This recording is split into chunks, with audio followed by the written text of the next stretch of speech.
Buenas noches. Pertenezco al Instituto Superior Universitario Sucre. Mi nombre es Sonia Murillo. La materia que vamos a tratar es microeconomía, dictada por el economista Osvaldo Lor. El tema de hoy es equilibrio general. Combinaremos todos estos elementos en un modelo de equilibrio de la economía, considerada como un todo. Será necesario que esta solución exista para la coherencia lógica de un modelo.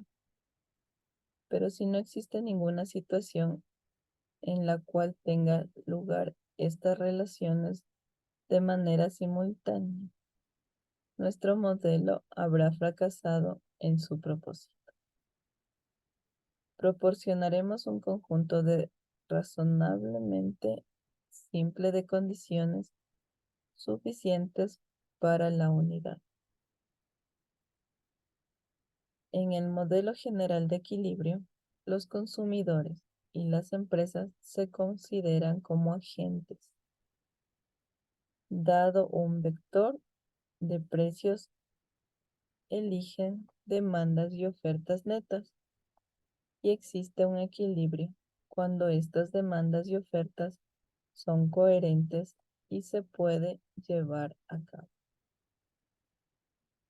En una economía, un pequeño número de individuos, el conjunto de asignaciones de recursos de equilibrios posibles que se deduce a un punto de vista de Edgeworth es mucho mayor que el conjunto de equilibrio de Walras-Racine. Sin embargo, el segundo conjunto está siempre contenido en el primero.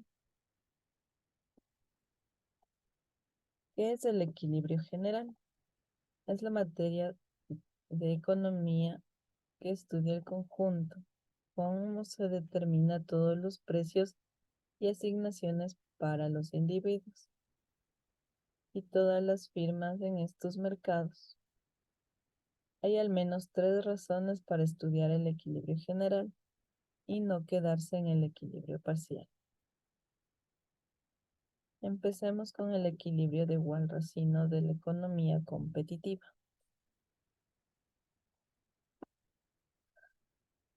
En la concepción tradicional de Walras-Racine se define un equilibrio como un sistema de precios, a los cuales las ofertas y las demandas agregadas de todos los agentes se igualan simultáneamente, dado que uno de los consumidores y productores están maximizando utilidad y benefician a los precios sobre las restricciones. Tenemos el intercambio de mercados y esto descentraliza mediante precios. Se analiza un proceso de intercambios concretos. Esto reduce el resultado de los mecanismos competitivos. Los agentes son precio aceptantes. Valoran lo que poseen a esos precios e intentan conseguir la mejor asignación. También esta conducta solo tiene sentido en economías suficientemente grandes. Cuando se analiza el caso de dos agentes, se supone que hay muchos agentes de cada tipo. Para poder hablar de una solución competitiva, hay que suponer que los agentes conocen los precios con los que se intercambian los bienes. También existe una tercera persona, que sería el subastados o albracinos, que eligen los precios y anuncian a los agentes, y esto a su vez anuncian las cantidades que desean comprar y vender. Tenemos la existencia del equilibrio Walras-Racine. Para esto tenemos la ley de Walras. Es un principio de la teoría del equilibrio general que afirma que la suma de la demanda agregada debe igualar la suma de la oferta agregada, teniendo en cuenta los precios. siempre debemos recordar que aquí interviene la oferta y la demanda. La teoría del equilibrio general es una rama de la microeconomía.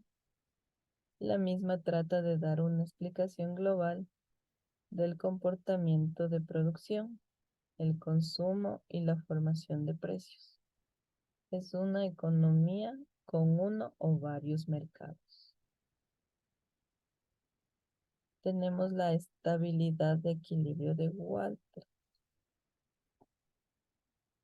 Es la teoría que en base a los paradigmas o enfoques centrales de los economistas neoclásicos, este enfoque toma la formación de un conjunto de modelos integrados que se contribuyen de acuerdo a reglas precisas. Walras quiso llevar una teoría a la economía agregada. Para él, lo más importante era el tanteo de los precios. Por ello generó su modelo con un sistema de ecuaciones, las cuales son: incluye n ecuaciones y n incógnitas. Supone la cantidad de unidades fijas y de productos. Considera que los bienes son limitados, por ejemplo, digamos 20 pantalones. Para él lo que se debía despejar era el precio con la incógnita principal del modelo o variable independiente. Para este economista, el precio es el que debe ajustarse al que está en el mercado. La manera como Walras determinó su modelo fue considerado cómo funcionaban los mercados rurales, que se abrían a una hora determinada y se cerraban a una hora determinada.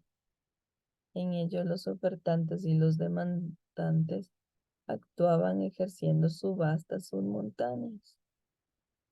Estas subastas permitían que se encontrara el mejor precio a los ofertantes, o sea, el más alto, y el mejor precio para los demandantes, o sea, el más bajo.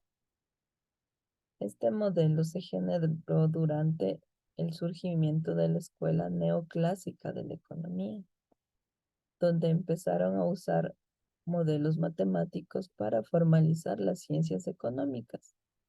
Esto quiere decir que al darle carácter a la ciencia. Para estos modelos, función es necesario aplicar un supuesto ceteris paribus.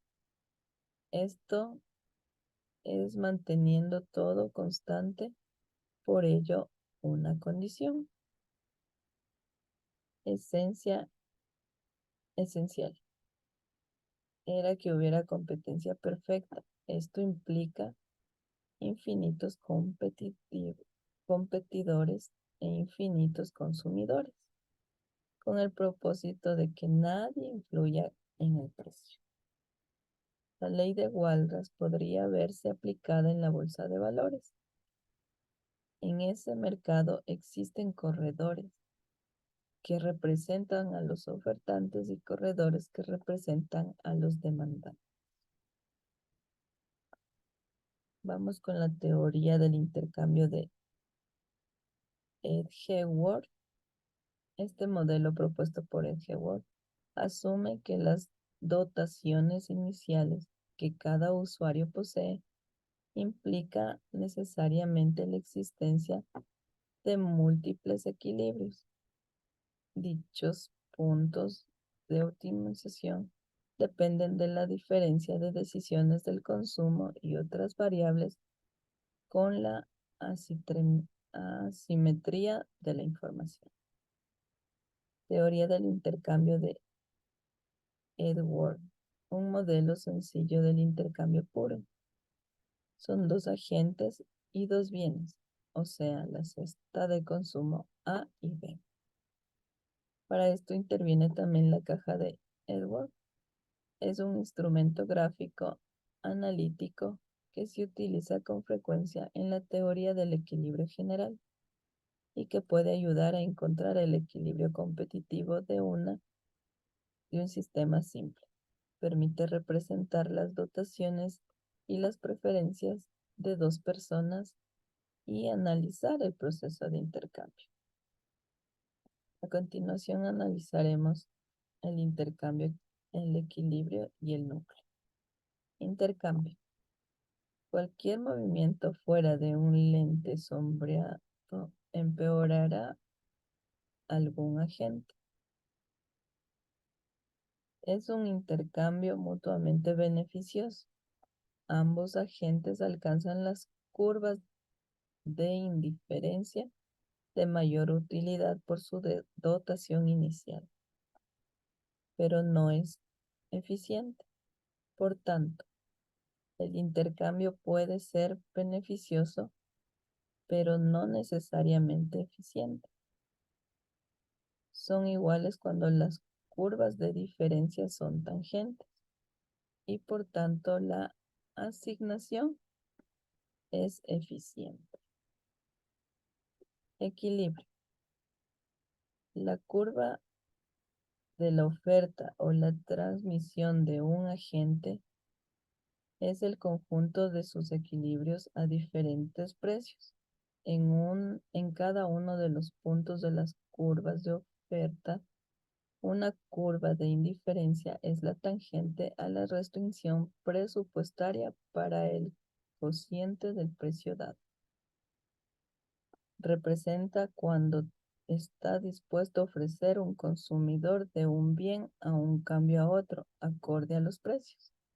Cada punto de la curva de la oferta es al menos tan bueno como la dotación inicial. El núcleo. El núcleo de la economía describe todas aquellas asignaciones variables donde no existe ninguna coalición de individuos que puedan mejorar o bloquear. El núcleo es una generalización de la idea de conjuntos y está formada por el segmento de la curva, contratos dentro de las alternativas de intercambios variables. En una economía como incertidumbre individual, afectado de dotaciones iniciales de los consumidores, las asignaciones del núcleo permite la disminución del riesgo al que se enfrentan los consumidores. La utilidad esperada del núcleo puede hacerse arbitrariamente, próxima a la utilidad cierta que cada consumidor obtendría en una asignación walrasiana de la economía donde todos los consumidores ven sus dotaciones reemplazadas por un valor, esperando de su dotación estocástica. En la economía con riesgo, el núcleo de la economía estocástica converge, pues, hacia el conjunto de equilibrios walrasianos sin incertidumbre. Para esto vamos a tener un pequeño resumen de lo que acabamos de hablar. En general, este video tiene para aclararles sobre el equilibrio general que interviene en el equilibrio económico. Sería parcial, general, estable e inestable. También hablamos del equilibrio walrasiano de una economía competitiva. Pasamos también a hablar sobre la existencia del equilibrio walrasiano, en el cual se incluye la oferta y la demanda, en lo que interviene variables, puntos de equilibrio, procesos, precio, oferta, demanda.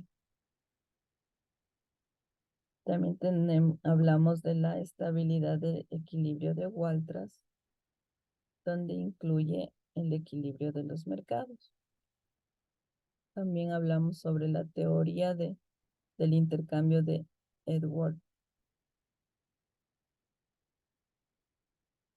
y describimos el intercambio de mercado con fundamentos del precio o valor del cambio que se encuentra en relación entre los mercados.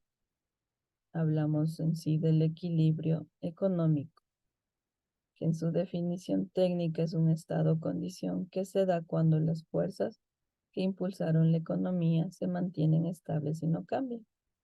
En los mercados, el equilibrio se logra al precio en el que se dan las cantidades demandadas y ofrecidas y son iguales. Y para finalizar tenemos el núcleo, que es de la economía del intercambio. Gracias por su atención. Muy buenas noches.